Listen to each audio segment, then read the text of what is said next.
I was going to make a joke at the beginning of this video, but I came across these videos. And I think these are the best jokes I have found so far. Placement on this list is determined by how sensual the screams are as well as personal preference. I see people fetishize screaming girls. Now on to my shitty video.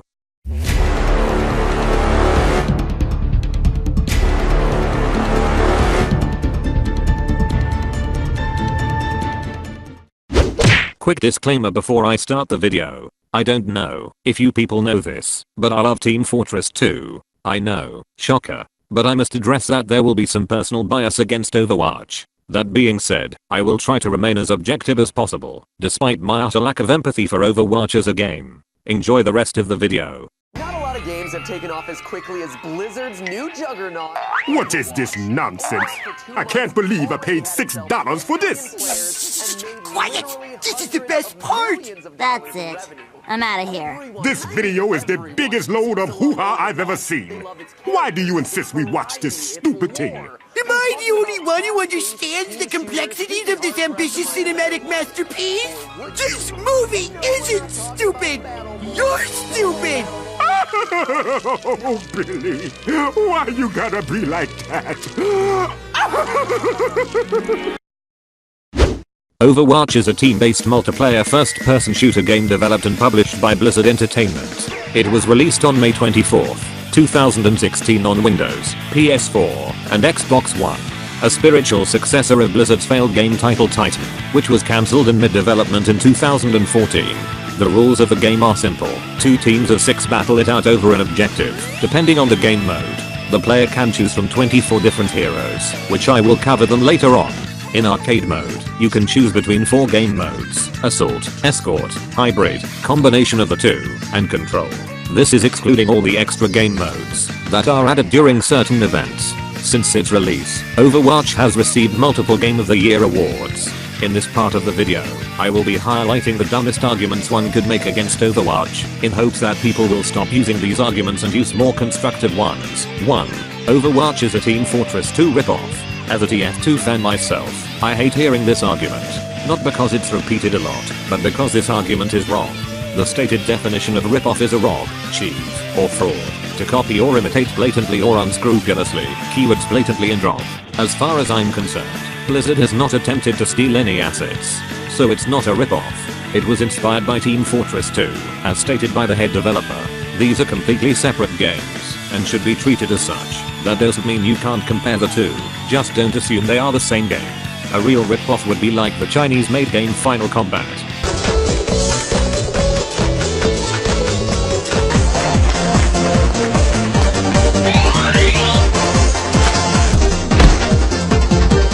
I mean seriously, there are weapons in this game that were obviously taken from Team Fortress 2 and put into this game. Too bad copyright laws in China are too loose. Next point. Hopefully with this abundance of respect you apparently have, you can respect that I'm about to win this debate in one word.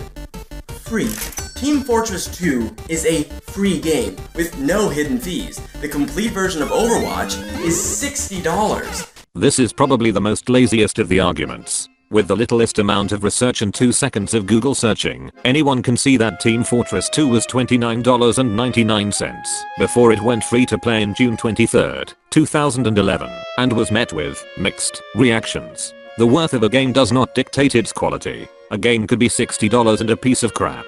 A game could also be $60 and be a masterpiece. Next point.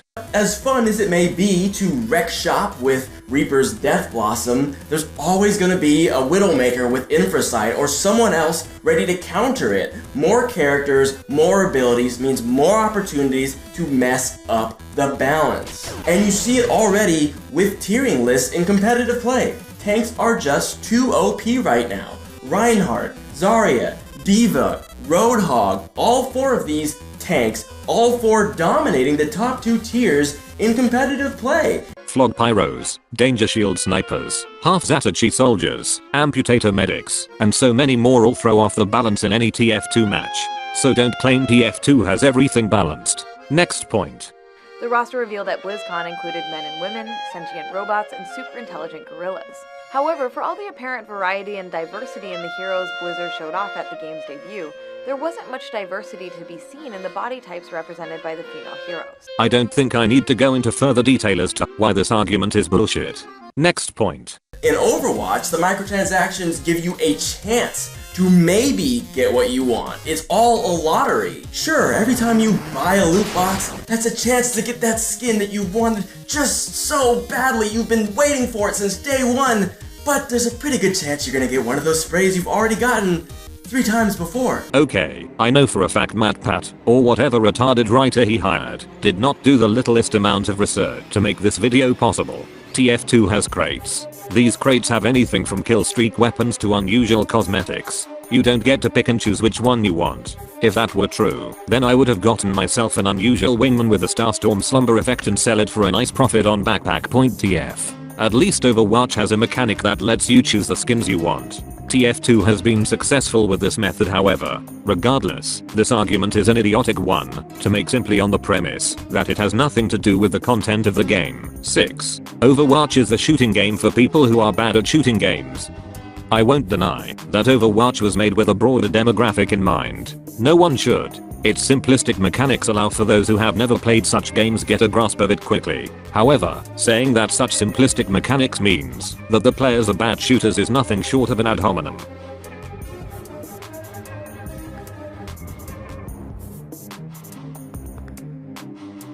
And the story. There is a story but no campaign. I do have to address that Radiant Breeze does note that a lack of a campaign is fine if the multiplayer is fine. However, this is still an argument used all too often against Overwatch.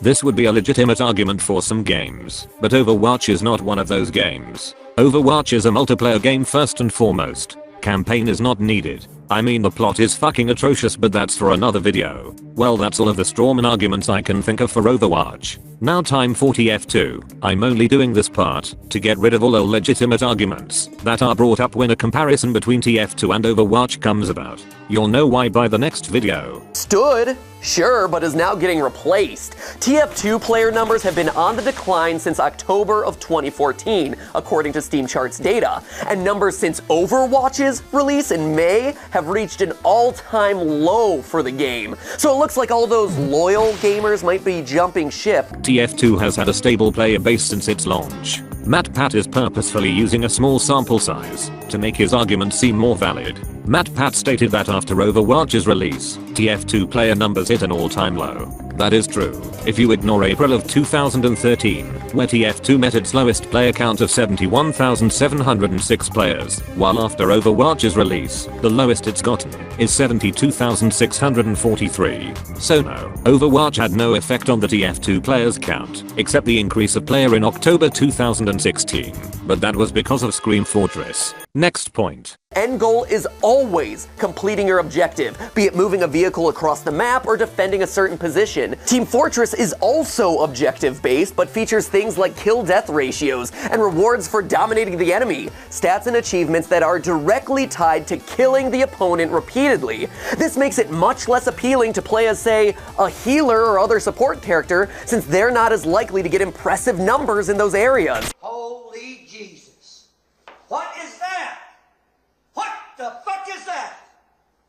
What is that? MatPat. Search! Points obtained through supporting your teammates.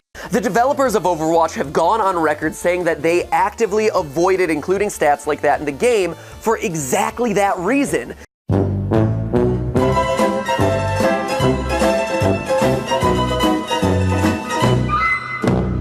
Enough said. ND mains and medic mains most likely cringed when MatPat said this. Next point. But Overwatch's characters are just more mobile. They can roll, they can fly, teleport.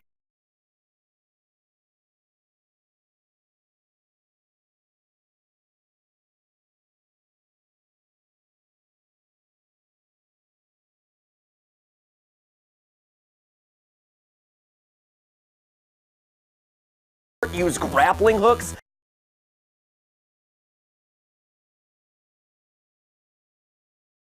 With apologies to Freddie Wong, there's no need for convoluted rocket jumping in Overwatch.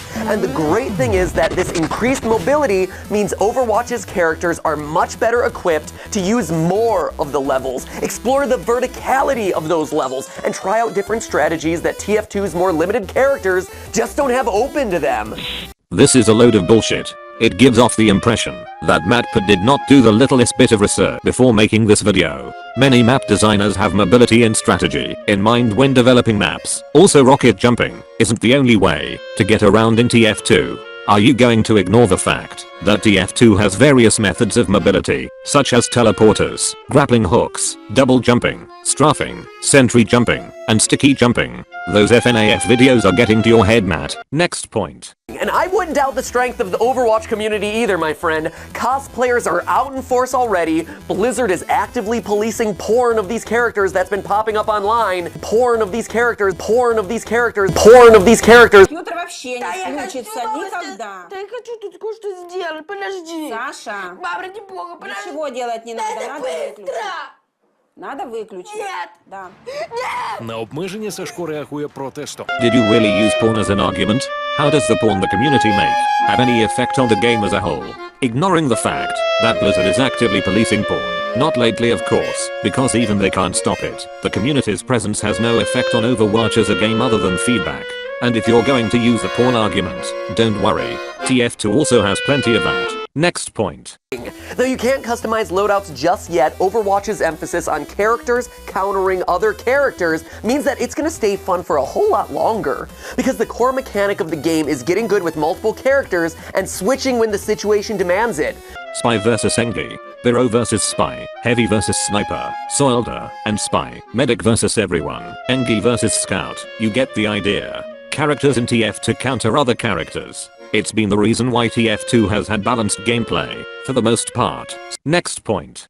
And even within a particular class, there's a lot of variety. Just look at the differences between Mercy and Lucio. Both are healers, but do the job in different ways. Kritzkrieg, Quick Fix, Vaccinator, and Meaty Gun.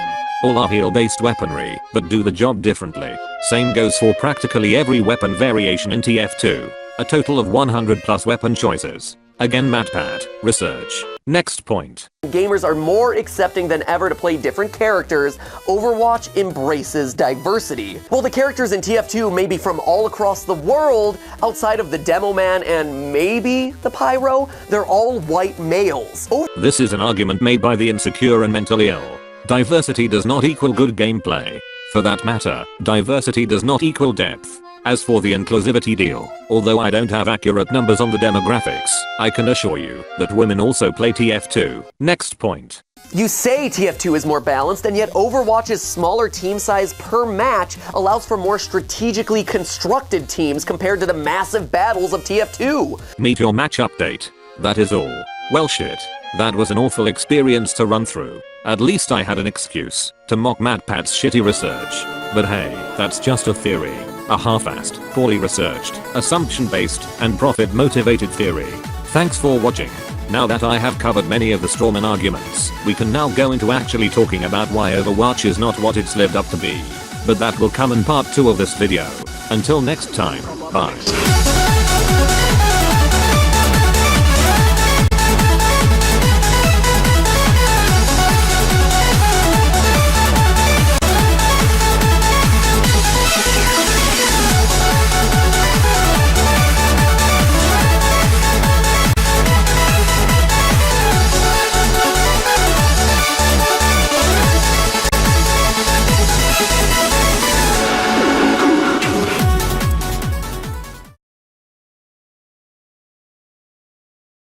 China!